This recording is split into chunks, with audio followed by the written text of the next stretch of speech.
Death inevitably comes for us all, but when summoned unintentionally by archetypal teens, their ominous fate comes to collect sooner than expected.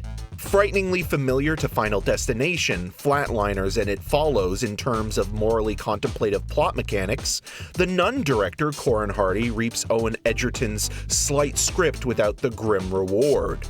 Daphne Keane of Logan fame portrays the sullen new kid Chrysanthemum, who moves into her socially inept cousin's place before starting senior year of high school.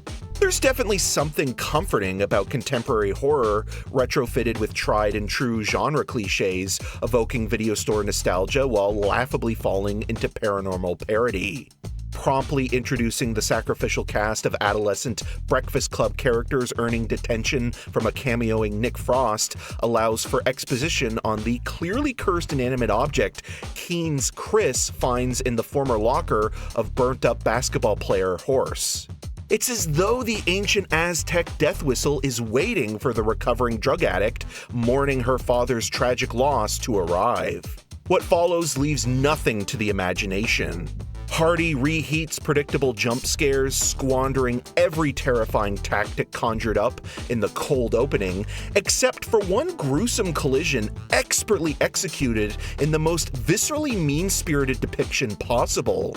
Overwrought touches attempt to tweak heteronormative relationship dynamics as Keen and Sophie Nelise's diabetic Ellie grows closer in a will-they-won't-they flirtation. At the same time, they concurrently search for answers that might reverse the curse.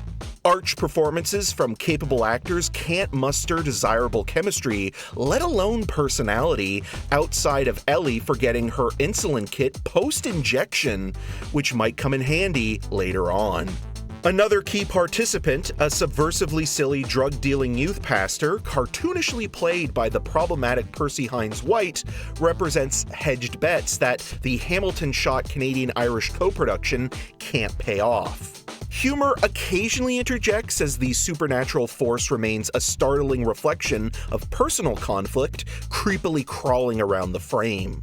If Edgerton had taken more time to develop the inescapable notion of self, there might have been something more substantial than Steel Town tension, vacant as the slickly independent film was marketed in the Ghost House Pictures vein of the early 2000s.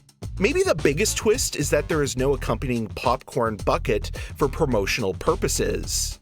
Whistle completely blows its high-pitched concept. My final rating, C.